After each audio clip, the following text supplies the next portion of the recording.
Okay, so coming into Hermes, and we'll see, we'll check out this little Constance and see what he is all about. So excited to see it.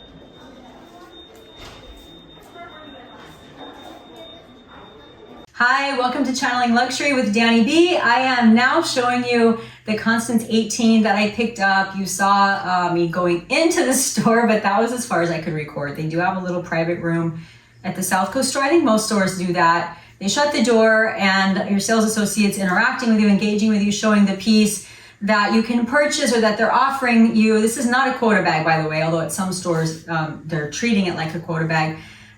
You know, there's not much opportunity to record and to say, excuse me, can I get my camera out and, you know, show an audience what I'm about to consider. So just out of respect for the process, if it's something like that, I don't do it on site in person like that. I couldn't even really take any mod shots, so I'll do that now, or some mod videos, but to show you how the Constance 18 fits. It is the mini, it's called a mini. So you might see if you're buying one retail or resell from a reseller or retail, you'll see it say Constance mini. It's the same bag. It's a Constance 18 centimeter bag. And some of them, I had one that was it was Swift leather. I didn't like the buckle on it, so I did give it to the Real. They sold it for me, and it did not have a back pocket, and I had wished it did. This one does. I don't know why. So for those of you who do know, please comment. Why does this one have a back pocket and some Constance 18s do not? Maybe the leather doesn't support it on the Swift, but it does for. Hint about this one, it is an Alligator. So I love shiny Alligator, crocodile. I've been just dreaming of a shiny black Birkin for as long as I can remember. Maybe one day I'll get to pick that up. But this is the color is called Rose Mexico. It's Alligator Constance 3 Mini. Maybe the version 3 has the back pocket. I'd love to hear from some of you who know. And yeah, so I'll show you this bag. So I did learn something yesterday from myself. I learned a lot from her. She's wonderful, but I did learn something from her, and that was that if you've had, so when I asked her, is this going to count as my bag for the year? And she said, it's going to be harder to get another bag because you've already gotten one and there's limited supply, but it's not a Quota bag, but it is a Quota bag. It is in the sense that if there's another Constance that comes in, I'm not going to be first 100 or 1,000 people on the list to get it. But it does not count as a Birkin. It's not a Birkin or a Kelly. So I'm not sure. I know the Birkin or Kelly, the sales associate does not make a commission on. I'm not sure about the Constance. They may be the reason it's not a Quota bag. I know the Halzen's not, or the Lindy's not, Evelyn's not, obviously, but I don't know why some boutiques are counting the Constance as a Quota and some are not. But if you check the forums, it's chock full of people saying, my sales associate gave me a Constance and said that's it for the year. You know, which for a lot of people would be a disappointment. For other people, they love this bag. It was ranked recently as the hottest bag to get from Hermes, and that it was more in demand than Birkins and actually more difficult to get. That is up for debate, whether it's harder or more in demand, right? It depends on the region and so on. I did directly ask my sales associate, so you'll notice that they don't talk about spending levels, but yes, you do have to spend. There is a ratio of spending to what they'll offer you for a bag.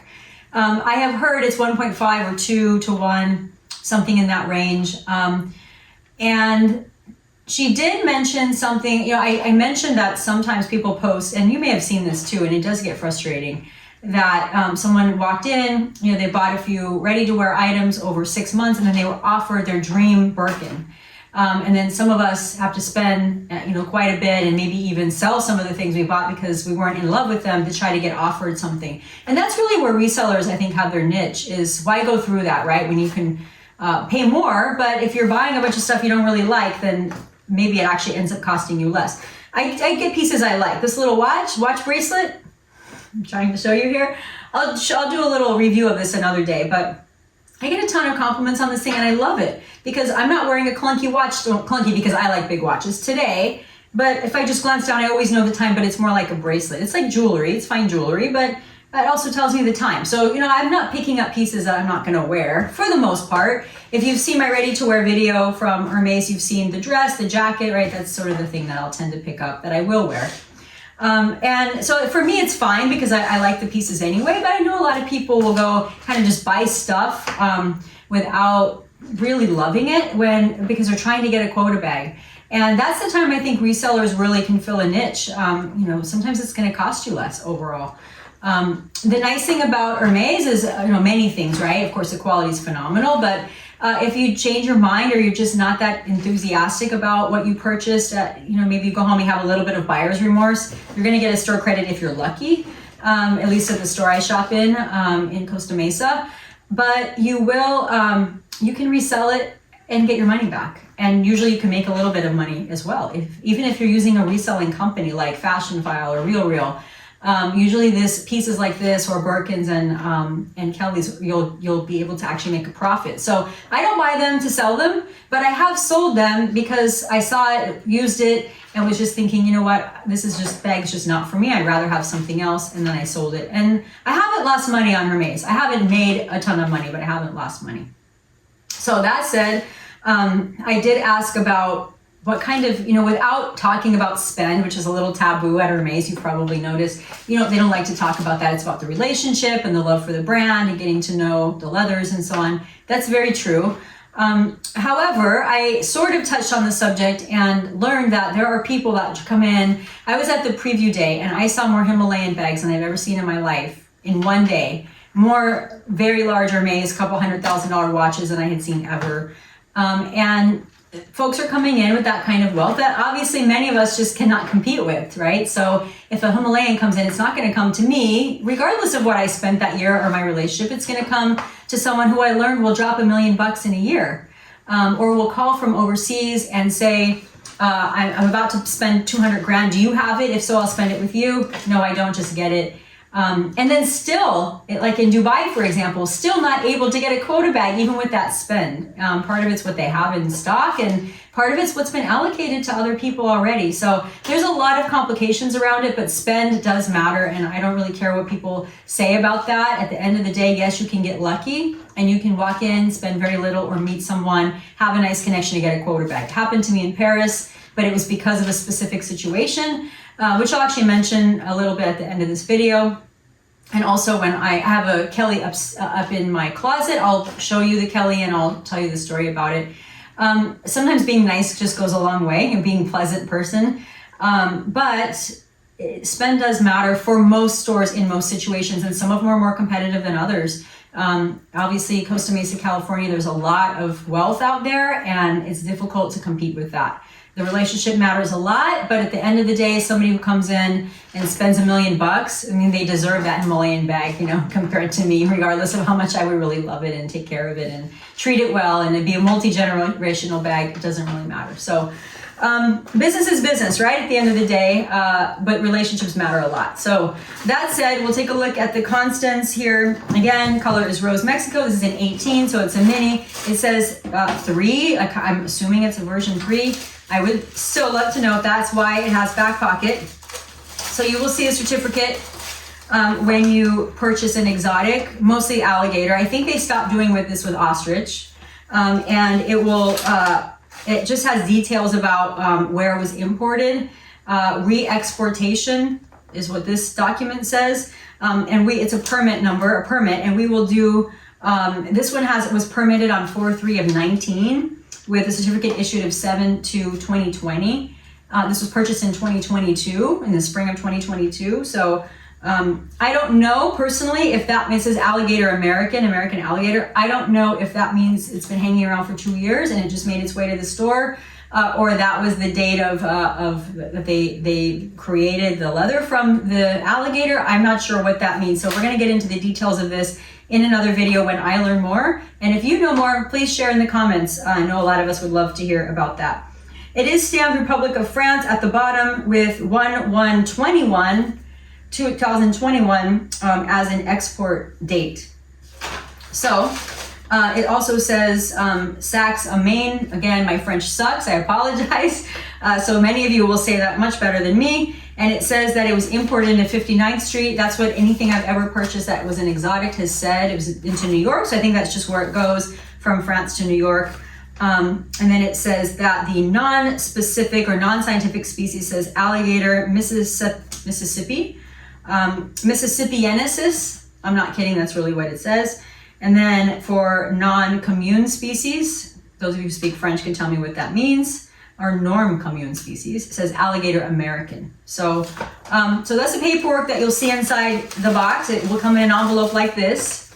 I just did a little bit of unwrapping earlier. So, and then you have the,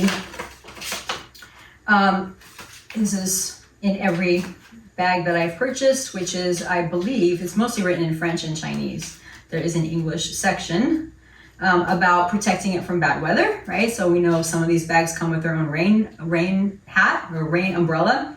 Keeping it away from bad influences. That says ink, markers, oil-based products. They would not let me touch the bag until I committed to buying it without a glove. So that's part of the reason, the oil and oiled products. Perfume, alcohol-based products, any repeated contact with dark textiles. That's the color transfer that we all know about. I told you I use Pro-Carbon on everything. I don't know if I'm going to use it on this. I'm going to research that before I do it.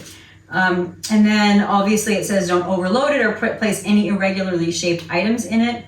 And that it needs time to rest, right? So not using it nonstop. When you're not using it, put it in a temperate, dry environment away from light in its original box or dust cover preferably. To maintain silhouette, use tissue paper or bubble wrap inside and close it. And we do not recommend any anti-humidity sachet because they have a drying effect on the leather. Luckily, I live in a very humid climate, so I guess that's a good thing. And then it says, give it the attention it deserves. Wipe it with a soft, lint-free cloth every now and again. Commercial care products are not suitable for leather, so maybe that's the answer to my question. And it says that you should have it cleaned regularly by the Hermes craftsman. We know that as going to the spa, right? Sending it to the spa. And you can take it into Hermes to do that. And that it says that it will develop more character with time and every passing year. So that's what this little book says. That's the Crib Notes version. And so now we'll take a look at it. So this color, my sales associate, I sent her a photo that I saw on Instagram. It was of a Birkin and a pair of shoes, and it was a similar color. So she said she saw this bag, thought of me, and now here's what happened. I got the call, I had to come in the same day. If I don't come in the same day, she said, I cannot hold it. If I was out of town, I'd be SOL. So she said, you have to come in the same day. I went in that evening after I was finished with my day job, and then took a look at it before they closed. So I have to admit, when she opened the box, my eyes popped, because the color to me is incredible. But I love neutrals that are not neutral. So I love black, of course, a neutral. I love taupe and taupe colors. I love emerald green. For some reason, I seem to be able to make that into a neutral. But this color, this beautiful fuchsia, essentially, you wouldn't consider this a neutral in many cases, but it is to me. I can wear this with black, with taupe, and make the outfit pop. So I thought the color and the palladium hardware, as you know, I'm not a fan, if you've watched my other videos, of gold, so I like rose gold or palladium. Palladium hardware, I think, suits this bag very well. And she also said to be very careful. Normally you would just easily move this strap. Be very careful because it will damage the leather here. So if you're going to make it into a short strap versus a crossbody, be really careful with moving it. So this is what I was telling you about the pocket. There is a pocket back here. And again, it's the first time I've seen this on a Constance. I'm sure many of you have seen other Constance bags that have this. I have not seen this on an 18, so I was very excited. I almost asked her, is that a pocket? But I didn't want to seem like an idiot when I knew it would not be. And then I was very surprised when I got into the car to see that it was. So it's the little things in life, right? So one of the things I love about this is how shiny it is. I think this is beautiful. It's the only shiny bag I own. Stunning piece to me. So the color's gorgeous, the skin is gorgeous, the exotic leather is beautiful. The color, I hope you can see it very clearly in the video. The color in photos was coming across very red, but it actually is a very hot pink, fuchsia pink, and it's got a deep, almost magenta hot pink to it. It's not a bright Barbie pink, it's like a deep magenta. So I've seen this online in Ostrich and in Swift, I think it was, and it didn't look like this because the color is just awesome. So one thing I had to learn with my last Constance is how the heck to open the bag. I know, it's just silly things, but I kept doing it, and my daughter flicked it, and she's like, what's wrong with you, Mom? She was able to get it, I was not, but I figured it out finally. You put your fingernail underneath there, So you shut the bag. For those of you having trouble too, you just flick it from the bottom. I know, it's just sounds ridiculous, right? And I'm sure most of you have opened your bags and immediately knew what to do. I didn't. I honestly, my first one at the store, I think I kept flicking that thing over and over for a good 15 minutes, and I was not able to get it until my 11-year-old taught me how. Thankfully, that's not directly correlated with IQ, or I would be in trouble. So, flick it, open it up. Here's what the bag looks like inside. I'm gonna come a little bit closer to my own camera. It has the pocket in the back, and it has the 2 compartments and then the pocket in the front, just like the other Constance Mini. And this center section, my daughter thought that opened, it does not. That's actually just a divider, but it's double leather. And then the inside is smooth, of course, not crocodile or not alligator. And then we have the stamp here. So for myself, I have already found just handling it, I don't treat my bags as delicately. I kind of manhandle my bags a little bit. I'll just grab them, do what I need to do, and go about my day. I have already found myself kind of babying this one a little bit more. Somehow, to me, it feels more fragile. I'm sure most of you will say, yeah, it is more fragile. But nevertheless, I just tend to not treat my lambskin or from Chanel or even Swift leather in Hermes very like a fragile piece. But this one just somehow feels that way to me. So I'm gonna have a hard time filling this guy. I don't carry a lot of things, but I certainly will have keys at the bottom and other things that I think will kind of scratch it up a little bit. And I generally don't mind that so much, but I really do about this one. Maybe that means this isn't a good fit for me, and it's not a bag I should carry. I don't know. Maybe I just need to get used to it or get over it. We'll see. So how does it fit crossbody? Well, here's what I was a little bit surprised about. When I had the other Mini, I could swear that the strap was longer. Maybe I have a horrible recollection. It's not true, but I remembered the strap being longer. So for this one, I was a little bit surprised where it falls. It's not... I'll walk over here a little bit so you can see maybe a little more. I need to get a movable chair, I guess. But is it a good crossbody length? Yeah. Could it be, I'm 5'4", so for reference, could it be down a couple more inches and be better? Yes. So, maybe there's an assumption you want to keep the alligator a little closer to your body. I'm not sure, but a little higher up. But yeah, I'd like it to be a little bit longer drop. So for me, this one's a little bit short. Maybe most people are not using it as a crossbody. I'm not sure, but it is doable. And you can see, right, I have on, granted I have some color on, so it does look nice with this, but you can see that the color pops even with these very old, by the way, Chanel pants that I kind of repurposed recently. And if you were to take the strap and carefully, as she pointed out, make it into a handle, or a strap, this is what you would get. This is how long it would be. So you can carry it on your shoulder like this, which actually might be cuter for me, for my height. Or you can carry it this way or here, and it will be a great piece. So I think it's beautiful. This is my initial impression of this bag. I don't have anything negative to say other than the strap length, and that I wish it was a little bit bigger, maybe one size larger. But overall, I think it's beautiful and a really great piece. So now my quick little story about, that I mentioned earlier, about getting a Quota bag without a spend. My daughter and I were traveling, and we were at the Paris location, and they had a mistake in their computer system. So in order to get leathers only, you have to have an appointment. And it's a lottery. So you put your name and passport number in, and they will text you and email you they'll email you if you got an appointment. So everybody got an email, 7,000 people at one store got an email that we were confirmed.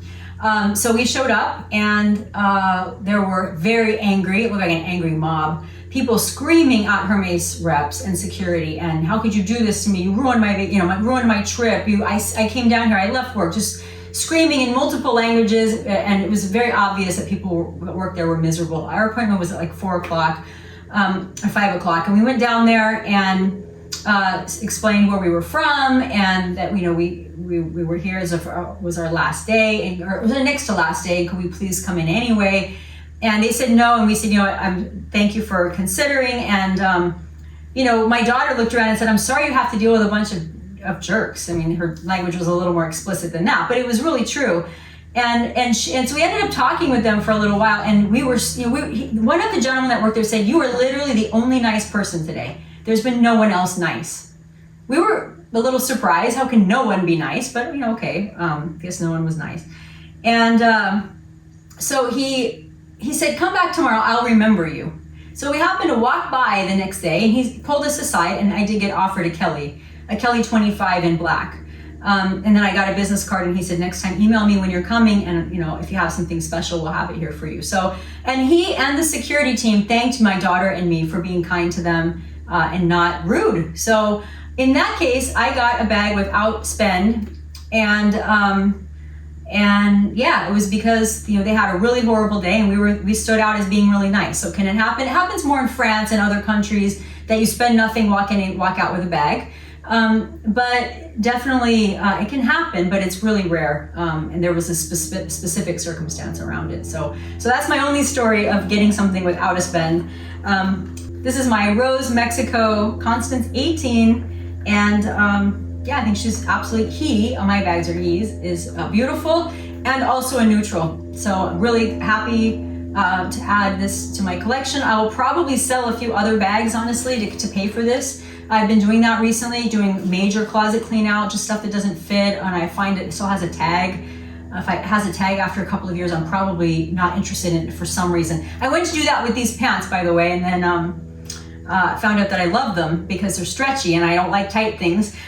So ended up keeping them, and I've been wearing them ever since, right? So I guess that can happen, but I'll probably do a clean out of handbags and help pay for this little guy. So, and ready to wear. Any case, this guy, I hope that you all enjoyed this little video, and that it kind of gives you perspective. Also, you can see my body size compared to the bag, gives you a perspective of the size. Again, it's pretty small. So if you're, and I have heard that from my associate, that most of the skins today coming in bright colors are smaller.